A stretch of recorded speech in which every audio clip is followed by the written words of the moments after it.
So here what happens that when the Kundalini rises, when she goes to the Agya Chakra, which represents, as you say, the third eye, whatever you may call it, it is between the optic chiasma, and it looks after the pituitary and the pineal body. And as a result, we have developed two institutions called ego and superego. The ego is the one which tells us, I have done it, I am doing this. Both these institutions are sucked in by the enlightenment of this center. And that's how the thing opens out. And all your karmas are sucked in. So there's no problem of karmas. Only human beings think that they are doing karmas. Animals don't. They have no sense of sin or anything. They are completely under the bondage of God. So in Sanskrit they are called as Pashu, means under the bondage. But we are the ones who have got freedom. That's why we think that we have done this and we have done that. We should not do this, we should not do that. But when the Kundalini rises and she awakens the center, then both these things are sucked in. And when they are sucked in, then you do not do any karmas anymore. You just are in a karma. You do everything. I mean, I travel, such a lot, and I have a family, and everything is there. But it's just happening. I'm just seeing it. I'm not doing anything as such. So when you are also awakened, there's no obligation. It's just happening. It is so. Is here where we should understand this center is bestowed upon by the great life of Christ. Christ is there. And they said that He died for our sins, died for our karmas, is a fact. Because when He is awakened, these two institutions are pulled inside. And you get your Kundalini out there. It opens out. And this bone, which has been calcified, opens out. And the Kundalini pierces through. And this is what it is that He died for our sins. But still the theory is extended that we must suffer. Why should we suffer? He has suffered for us already. And is already written by Thomas, who was traveling to India via Egypt, where he wrote the treatise, and he said that why should we suffer? Christ has already suffered for us. And he's talked everything about Sahaja Yoga. He said it is an experience of self-realization and everything. And that book now is out in England. After 48 years, they could decode the whole thing, which was found about 48 years back in Egypt. And is out now, and is beautiful. Gnostics is the name of the book. But is not so much appreciated by some of the people because it challenges the theories of sufferings and confessions and all this nonsense.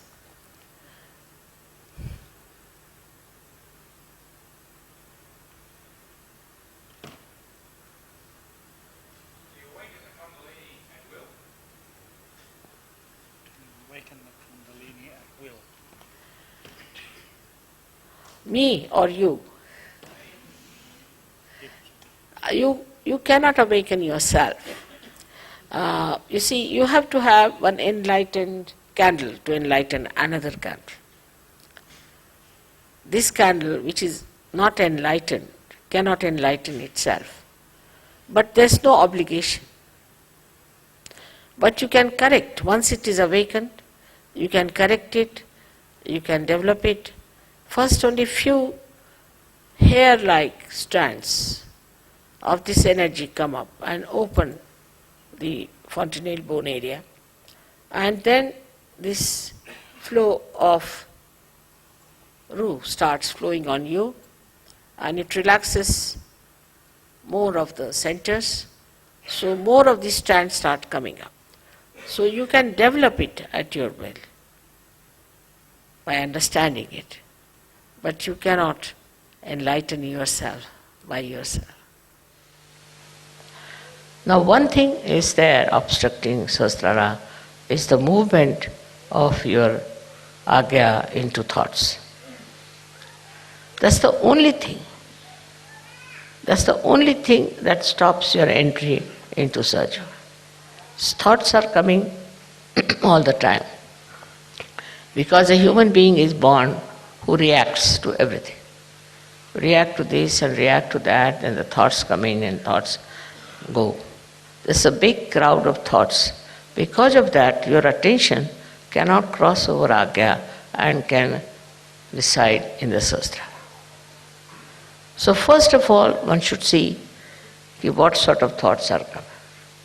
You have to condemn yourself sometimes. You have to say, what nonsense, what have I been doing? What's the matter with me? How could I do all that? Once you start doing that, these thoughts will start disappearing. These thoughts are coming from two angles, one from the ego and another from your conditionings. And these are so much built up within you that they don't allow your Agya to be crossed. That's why we have two Bija mantras of Ham Ksham. First one is, when it is conditioning, you are endowed with this kind of a fear. I shouldn't do like this, I shouldn't do like that, is not allowed, that is not allowed. That's the conditioning part of it. Conditioning can be of many types. But the ego part of it is that I must overpower everybody, I must get this, I must be able to rule everyone. These two things are there in the mind which are all the time crossing. So it's important that we should go into thoughtless awareness.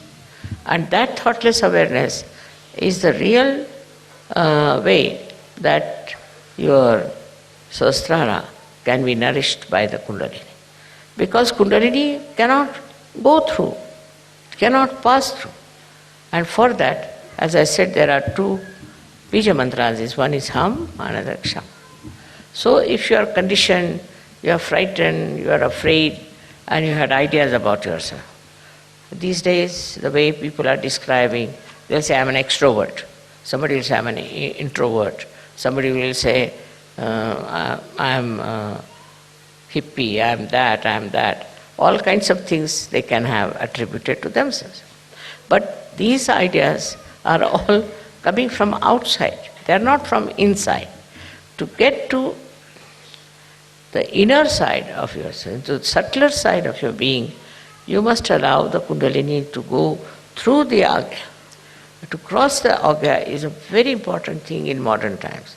And for that you have to meditate. If you can meditate with complete faith in yourself, this Agya can be opened up. With surrendering to the Divine. You have to surrender yourself to the Divine. And when this Agya opens, you'll be amazed, your Sahasrara is just waiting to transfer, to give you all the help that you need through the all-pervading power. Your connection of Sahasrara with the all-pervading power is established. And by that you will be amazed how all these 7 chakras work for you. How they help you. How they try to give you whatever is the real knowledge about everything. This real knowledge that you get is very joy-giving. You can see this real knowledge in everything. You don't have to start reading any book about it. In every situation and in every person, in every flower, in every natural happening, you see clearly the hand of the Divine. Once you see the hand of the Divine, your ego starts disappearing. Once you say that it's you do everything. Kabira has said something great about this. He said that when the goat is alive, it goes on saying, I am, I am. But when it is slaughtered and its intestines are made into strings which are used for cleaning the cotton, then it said, tu hi, you are. See, in this symbolic way, they have suggested that you have to become dissolved into this divine power. It's the divine power that does everything. What am I? I was just a drop and I fell into this ocean of awareness of the divine power. And that is taking over and working it out. That will help you a lot to be a great surgeon.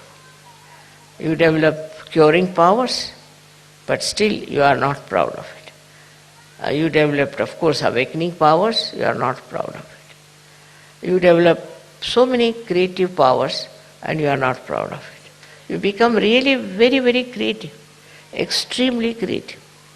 But the greatest thing happened to you that you become a global personality. So you start seeing the problem of every country, of every other nation where they have problems. But these problems when you see, you don't see like other people, because others may like to use it for their own purpose, maybe for media, maybe for something. What you want to see is that these problems are solved. See, your powers are so great with this kind of a mind, I would say, which is dominated completely by the divine power, that whatever disturbs you immediately is taken over and it starts working out. Many, many problems have been solved by Sahaja. And also they can be solved on a very universal level. If you are a global person, then what happens is that you become a sort of a vehicle, or you can become like a channel for this divine power to act, because you are purely a global personality. Not attached to this, attached to that, but a pure Sahaja personality which can be used by this divine power very easily. For that, as I told in the afternoon also, that we have to be careful about few things that we have. Firstly, anger. Anger is the worst thing that we have. Angry for what? There are people who talk like this. I was very angry. They're proud of their anger. Anger is a sign of complete stupidity, absolute stupidity. There's no need to get angry with anyone, because by anger you don't solve the problem. With anger you spoil yourself. With anger you ruin your own nature. With anger you really spoil the whole situation. So no use having any anger about anything. But if anything happens that angers you, you should settle down and see for yourself, why is it wrong? Why is it disturbing you? Your seeing itself will help this problem to be solved. You must first of all realize that you are a special personality, that your Sahasrara has been opened out to this all divine power, as if you are entered into the realm of divinity. You are great guests in that great court of divine domain. You are not an ordinary person. And so once you understand why you have Sahaja Yoga and why you have got realization, is that there's something special. But that should not give you any ego. It's not for ego that you have to have this, but it's for understanding that you have to play into the hands of the divine. This play is something I could explain like this, that if you are supposing an artist, then in the hand of the artist is the brush, and the brush never thinks that it is doing anything. It's the artist who is doing everything. In the same way, when you are one with the divine power, you just feel, I am not doing anything.